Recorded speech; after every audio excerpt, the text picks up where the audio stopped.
Throughout the discourse, please continue in your meditation, please continue in your resonance. If you feel the mind wandering, don't worry, let the mind wander, let the mind do what it does, and then once you're conscious of it, bring it back into the resonance again, bring it back into your meditation again. Today, I would like to pick up from where we left last week. James Singh done a beautiful talk on suffering and how we can cut through this material suffering through Nam. And today I wanted to spend a little bit more time talking about the causes of that suffering and how we can overcome it. The Gurbani refers to this as the Tinetap, which translates as the three fevers. But in order to examine this, we need to understand why we suffer. What are the causes of our suffering and how we can alleviate it? The thing is, we were never meant to suffer. It was not the divine's plan for us to suffer. We were never meant to experience troubles. We were never meant to experience pains. We were simply meant to understand and experience what it means to be divine, what it means to feel to be reunited with the divine. That was the point of separation from the divine, so we can understand who and what we really are. We were meant to reunite with our origin. As the Gurbani says, "Eo keh nanak man tu jot swarup hai, apna mool pachan." Recognize your origin, recognize where you've come from. That is your purpose. That is your soul's purpose. But instead, we've forgotten our purpose and we live in the illusion. We live in the illusion of Maya. And we continually stay separated from the divine. We make choices that take us away from the divine. And that becomes the cause of our suffering. It's because of this that Buddha says that all life is suffering. The purpose of life is suffering. It's because of this that Guru Nanak says that suffering is caused by our self-centeredness, by our ego, and this suffering has plagued the entire world, and no one has escaped from it. Jo jo disa so so rogi, rog rahat mera sat gur jogi. Wherever I look, Guru Nanak says, I see people who are diseased. Jo jo disa, rog rahat mera sat gur jogi. And the only one who's without disease is the divine, the one who unites us with themselves.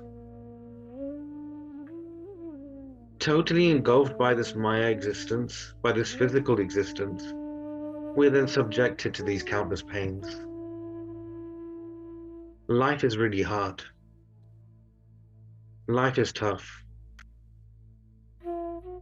And we try to find many different ways to overcome those pains. And that just leads to further heartache. Our hurt expectations, our negative experiences, these act like sharp daggers in our heart. They pierce our heart. Khaniyo tiki walu niki et marg jana. Continuous, countless daggers pierce us daily. We focus on our bodies.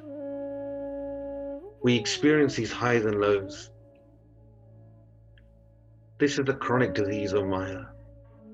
This is the chronic disease that affects us all. And suffering this disease, we are then stripped of any immunity, any divine immunity that we could have, that will protect us from these illnesses, from these diseases.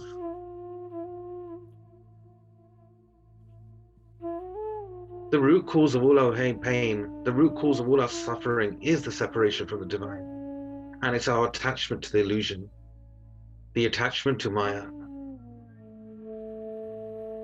When the divine is near us, we want nothing else but the divine. But where the divine is not present in our reality, there's no greater pain. there's no greater pain. The material suffering that we experience, the material suffering rooted in the Maya, can be split into three different forms, which the Gurbani has referred to as the Teen Etap, the three fevers.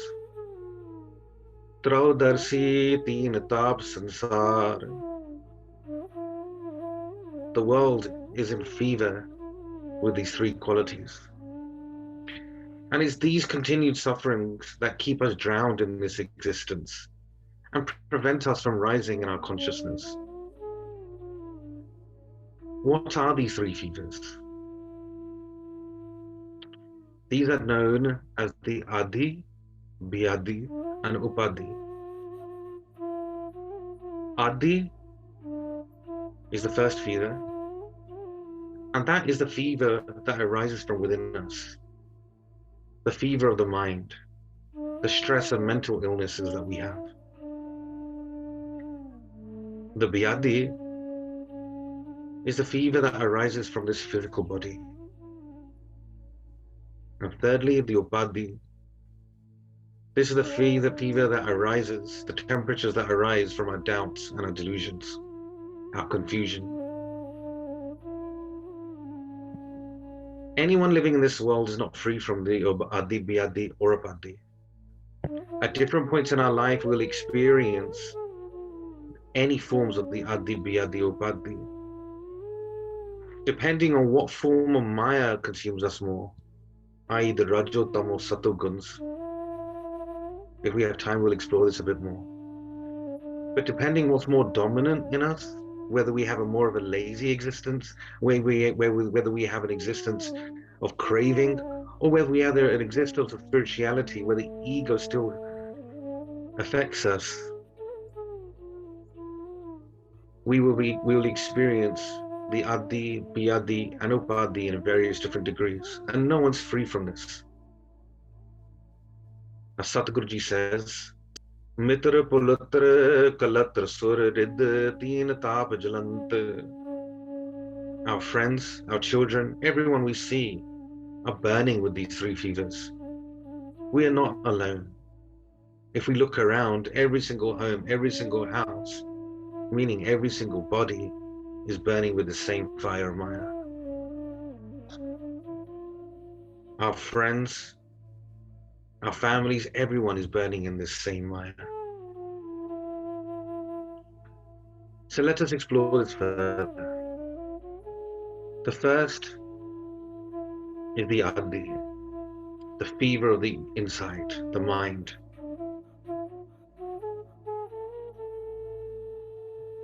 Whatever we think, whatever thought we generate becomes our destiny and our fate.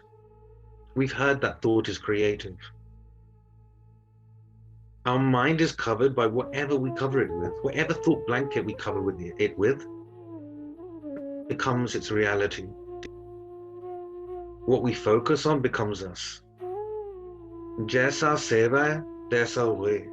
Whatever we serve becomes our reality. The mind is a storehouse of all emotions, all thoughts, all feelings. It just stores it and stores it and stores it. It doesn't go anywhere. Therefore, the Gurus have told us that doesn't matter what we think, whether we voice it or not, but whatever we think, whatever emotion we have, is not lost anywhere. It's recorded in our mind. And these statements, these judgments that we make become our reality. The pains of the body, they go when the body goes. When someone dies and they've suffered a lot of pain in their life, we often say, we're glad that they've gone. At least they're not suffering now. But realize this, the pains of the body have gone, but the pains of the mind, that thought blanket travels around with us to the next body and the next, even after death. They do not disappear because they travel with our soul. All the little tricks we play, all the negativity we hold on to, the indulgences we hold on to, the slandering that we engage in. These are the fevers of the mind. And whatever we place in that mind will become our outcome. When someone's really hurt us deeply, it's our mind that suffers. We then continue to be hurt by reliving that experience. And the cause of that problem is the mind itself, the mind alone. This is why the Gurus have told us to let go of that pride. Let go of the pride of the mind. Let go of these emotions one at a time. Do not be a victim to your own emotions. If we do not let things go, those people that have hurt us, if we do not let them go, then we're allowing them to attack us again and again and again and again, and we're doing it to ourselves. The most liberating factor could be when we actually learn to let it go ourselves. This is the fever of the mind. Then we come to the fever of the body, the Vyadhi.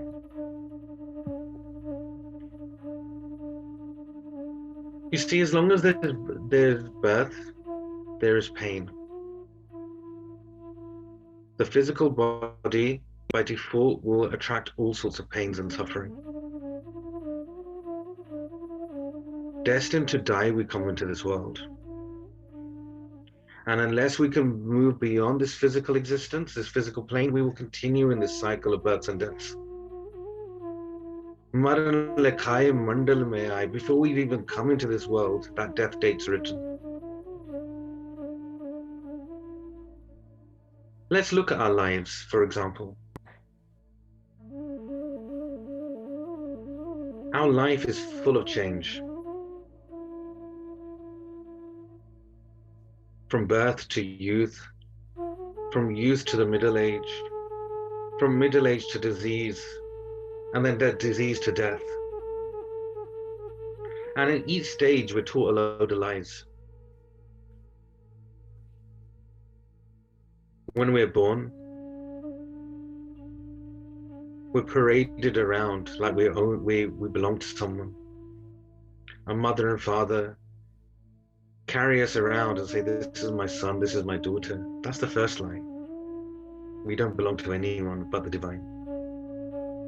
The divine has brought us into this world, and the divine will take us back. As soon as we take those first breaths into this world, the connection that we had to the divine is broken. And we as a human race then spend so much time trying to teach these children the ways of the world and not the ways of the divine. We then bring these children up in a Maya existence. From that place of purity, they go from a place to a place of delusion. And they take this through the rest of their life. Take our youth, for example. How much emphasis have we placed on our youth? How much importance have we placed on our youth? In our youth, where was the fear of death? In our youth, we're invincible. And in our youth, all sorts of obstacles are thrown in our way.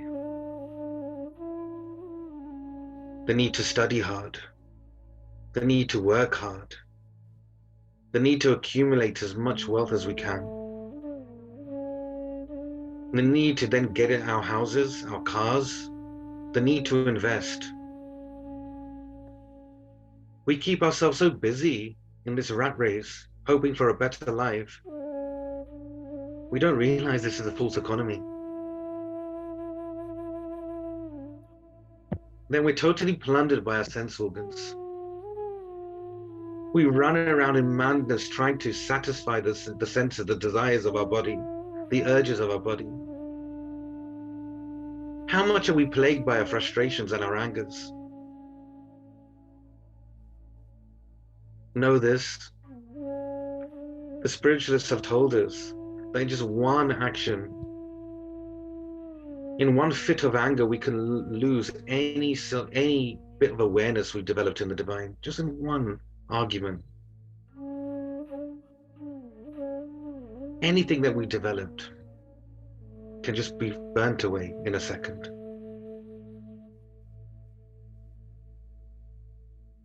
What amazes us, and what amazes me really, is how we get attached to these negative traits. We become so familiar with them that we don't want to let them go. I once met a person who got offended by the idea when I said he's managing to control his anger now. And then in fact, he's doing better than other people. To him, he was really proud of his anger. Amazing. Another person said in the same conversation that he can't digest his food unless he takes his frustrations out on someone. So if something's plaguing him, if something's annoying him, he has to have it out with that person before he can do anything. And these are the people who walk around in the costume of spiritualists. We look the part, we play the part, but internally our mind is in chaos.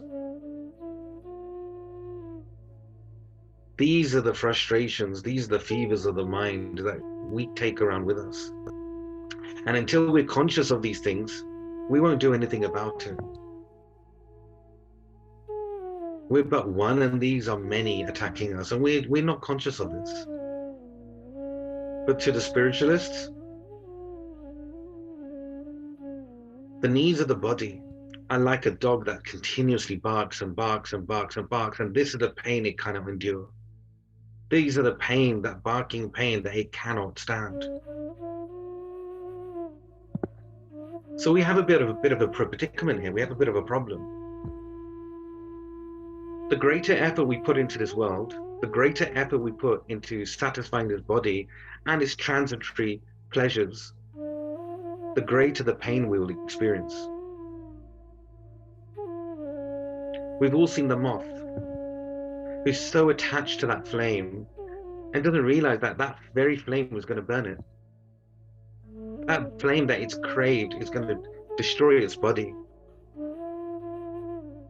In the same way, we are burnt by the very sense organs that we chase after.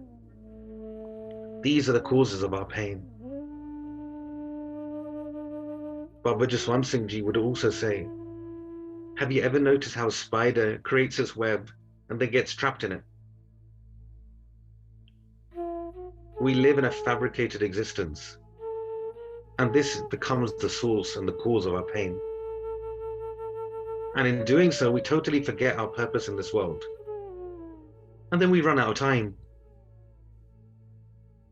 As Satguruji says, Nano neer beh tan khina pe kes dudwani rudo kant sabad nahi uchare ab kya kare prani. Tears well up in my eyes. My body's become too weak to do anything. My hair has become milky white. My throat is tight. I have no strength to speak. What am I meant to do now?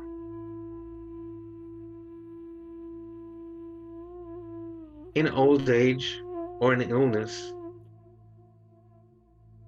we may only get lucky enough to use as much energy just to stay alive. How much energy is taken up in old age just to stay alive? Just to do the basic things, to eat, basic hygiene will take up all your energy in the day.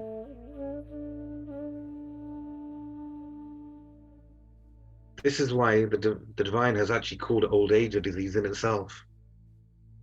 In this disease of old age, how do you think you're going to meditate? We often think that we're going to leave it till later on. In fact, meditation in some respects is a young person's game.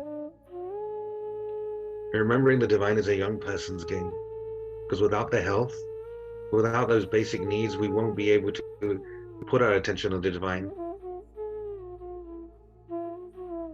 Of course, the divine can bless us at any time, at any point, whenever we can start our meditation, whenever we can start our remembering of the divine, whenever we can start that service, that is a blessed moment. If we truly want to optimize our meditation, then the time is now, whenever, and especially in youth. So it's a false economy. It's the youth that we have. We spend our time teaching the youth to get ahead in the world, but really we need to be teaching the youth to get ahead in the divine race, not the rat race. We go through all of life thinking that we have picked up life experiences. Instead, we picked up a load of negative emotions, a load of baggage, and these are the things that will weigh us down in our next life. Let us not lose this opportunity now, the here and now. As our Guru tells us, Jab lag jara rog nahi aaya, jab lag kaal grasi nahi kaya, jab lag bikal pai nahi bani, pajle re man sarg pani. Just as the disease of old age has not come to haunt you, and just as death has not seized your body, and as long as you have voice and you've not lost your power, meditate and vibrate on the divine. This is your time. Take this opportunity whilst you still can, and wherever you can. I was following a car once, and a bumper sticker on the back caught my attention, and it said, heading in the wrong direction, God allows U-turns. Let's take that U-turn in our life so we can head back home, our true home. These are the fevers of the body. We now come to the fevers of doubt. The fevers of the doubt, upadhi, are also called param, or duality. And this is the state of confusion that Maya creates. This is the state of confusion caused by living in two worlds and serving two masters. These two masters are opposites of one another. Thing is, we can either live in the world or we can live for the divine, but we can't do both. We'll actually fail in both.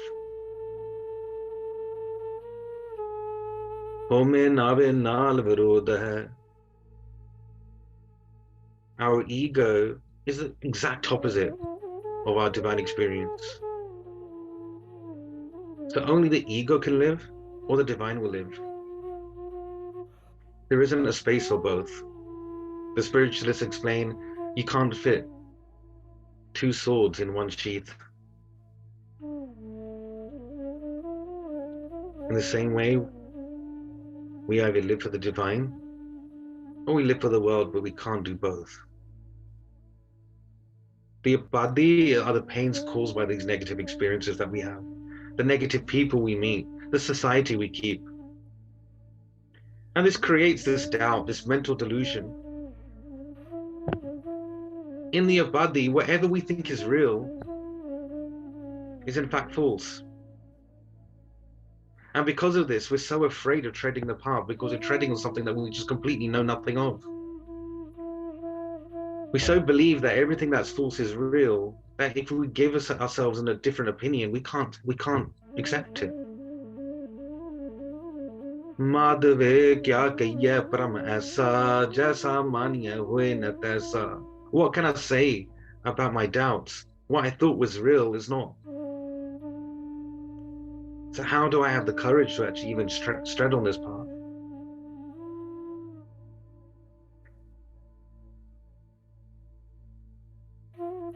It's for this reason, it's in this state of upadhi that we question the divine. In order to study medicine, we've had to do a number of years of practice, a number of years of study, just to study to get to the basics of medicine. Same with an engineer, same with a lawyer, same with the teacher. A number of years, a lot of effort has had to go into. But in the state of the divine, the state of the soul, to understand the soul and our soul purpose. We've been going for centuries, we've been going for years, we've been going for many life forms, and we've not got anywhere. That's because we're not willing to take that plunge, to take that change, to actually question whether actually everything we thought was true, is it true? Or could it be false? And it's because of these doubts of the mind that we question the divine.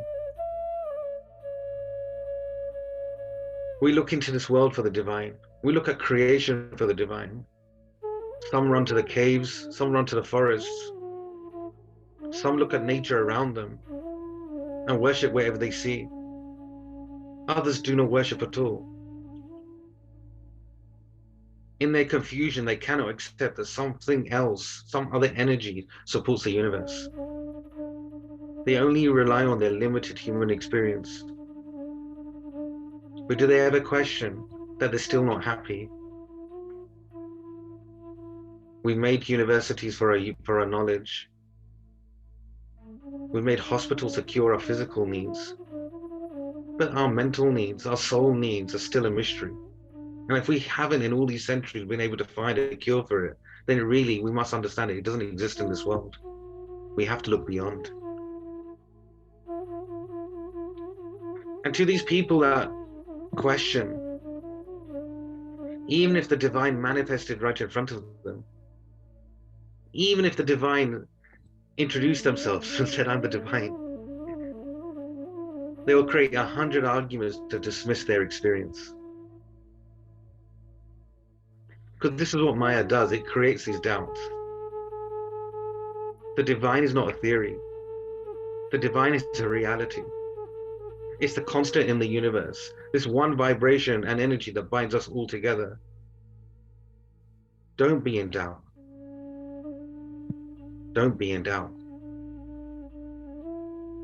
The Gurus have told us, Sab kich kar mein bar nahi, bar tole so param pulahi, gur prasadi jini antar paya, so antar bar suhella jiyo. Don't look beyond, because everything's within you. The divine's sitting right within you. But when we look outside, when we look externally, that's where we will find these doubts. That's where we'll get into that confusion. That's where we'll start saying my way, your way. That's where we're saying this is right and that's wrong. That's when we'll start judging people. That's where we will start doing all these random practices that won't take us anywhere nearer to the divine. That's where we will hear our gossips. That's where we will hear our slander. That's where we will take on all these negative impressions that will affect our soul. And we will end up in that delusion. But when the Guru blesses us, when through the blessings of your divine scriptures, your teachers, you start traveling within, you start finding the divine within. When we adopt our meditation practice and we come into that one point in space and move within, then at that point, wherever is inside, we also see outside. Gur prasadi jini antar paya, so antar bar suhella jiyo. At that point, the internal and the external is in peace. Because we know and we realize we've come into that divine space, that wherever we are, the divine is there. We are divine, we're a part of the divine, everything we see is the divine. The root cause of all our doubts is born from that ego. And the fact that we're trying to please two worlds. We're trying to live in two worlds.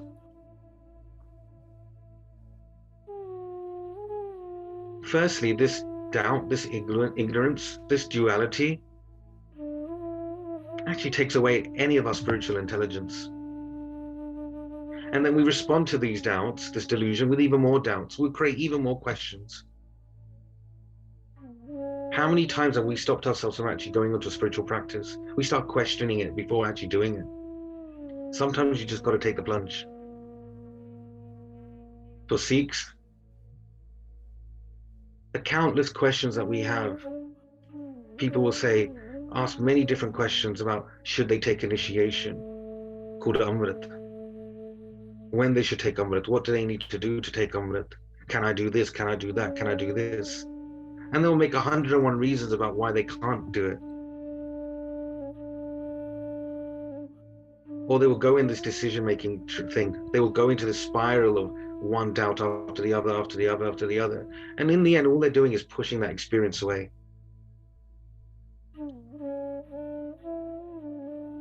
And this is the thing about the thoughts being creative.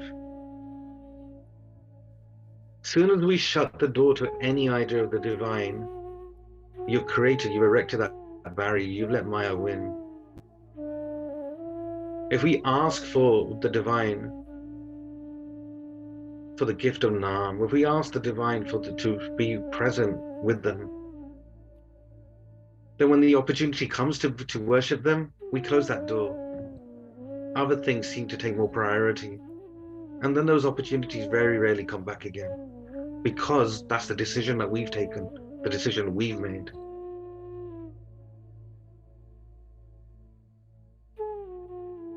So from our duality, from our ignorance, we then put so much energy into trying to convince ourselves that something isn't possible, instead of just accepting it, or taking the plunge, or even just saying, you know what, I don't understand at the moment, but maybe the divine, please bless me with that understanding so I do understand in the future. And this influence of doubts is so contagious that it destroys our ability to see. It destroys our ability to find this purpose in life. And because of this, parme ave, parme jai, we come in these doubts and we go in these doubts.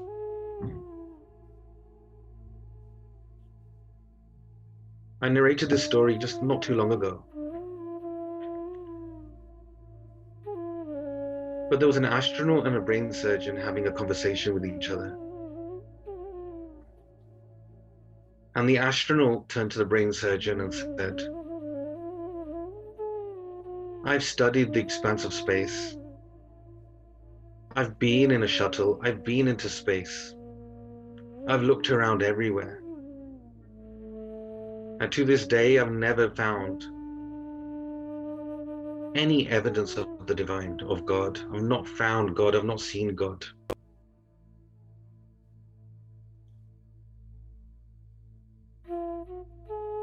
I've not seen the divine. And the brain surgeon turned to the astronaut and said, that's interesting. Because I'm a brain surgeon. I've operated on hundreds of brains.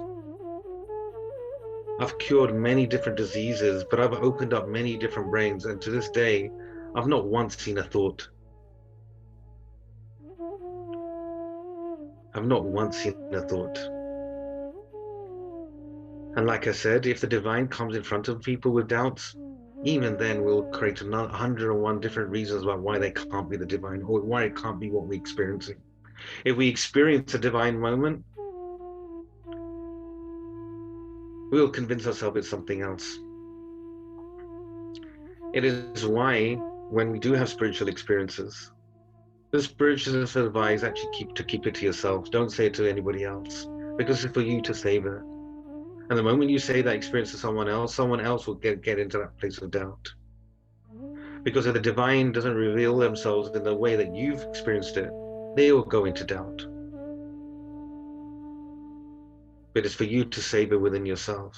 And the moment then you express it externally, then the Maya gets hold of you, because then the ego gets hold of you. And then you don't go deeper, because all you've been given is a glimpse. It's for you to travel further. And these then creates further doubts. So what is the cure? If we look at an ostrich, that ostrich, when it finds immediate danger, it sticks its head in the sand and it hopes that will save its life. In the same way, the Gurbani says, we're just like that ostrich. We stick our head in the consciousness and sand of the three fevers because we're familiar with it. And we hope that in our ignorance, that this will liberate us one day. We feel that we'll be able to find all the answers through this world. Don't bury yourself in the quicksand of Maya. our material knowledge, our worldly cleverness, all those speculations that we make, all that logic that we think we have, will not get rid of our fevers. It will not give us that mental clarity that we're searching for. It will not give us that peace of mind. There's something to say about suffering, though. In the end, our suffering will be our cure. It's only when we cannot endure these pains anymore, when we totally had enough of this Maya pain, this Maya existence, that we rise above it and search for the divine. And until we've come on this path, until we have awakened that this life is suffering, and until we move on that spiritual path, then in argument, we've not suffered enough. Because that suffering will be our cure. And this is what the Gurbani refers to as vichar. It means to evaluate the cause of our problems, to evaluate the steps that we take. And from here, we move into Vivek. Vivek is where we move away from those thoughts and those actions that produce us pains. We develop such a mind, a discriminating mind. Discriminating in the sense of those emotions we want to bring to us and those emotions we want to cast away. We will discriminate continuously against anything that will take away our peace. But underpinning the vichar, underpinning the vivek, is the power of faith and prayer. As the Guru says, Tine taap nivaranhara dukhanta sukras taako bign na ko laga jaki prabh aaga ardas. The one Lord, the one divine removes our three fevers. The divine is the destroyer of our pain. The divine is a storehouse of peace. And no obstacles block the way of the seeker who prays to the divine. The answer is innocent prayer. Pour your heart out to the divine. Don't think that any prayer goes unanswered. It doesn't. Because anything we manifest into the universe, anything we manifest travels with our soul and comes into action. No prayer goes unanswered. The divine is the knower of each and every heart. When we share our problems with the divine, who else is going to be there for us? As the Bible says, before we ask, so shall we receive. Before we even ask for, the divine knows what we need. That prayer will put change in motion. That prayer will move mountains. That faith will remove our pains. Then when the divine gives you that opportunity to remember them, to serve them, to be in their embrace, take it with open arms. When the divine gives you that opportunity to connect with them, take it, don't question it. Don't let that ego come into the equation. If the divine's telling you to join them even in initiation, don't question it. You're not a part of that process. Give yourself to the divine will take care of everything else. Do not shy away from that experience. Do not delay, because this will be our cure. And with these words, I beg forgiveness. Vaheguru Ji Ka Khalsa, Vaheguru Ji Ki Fateh.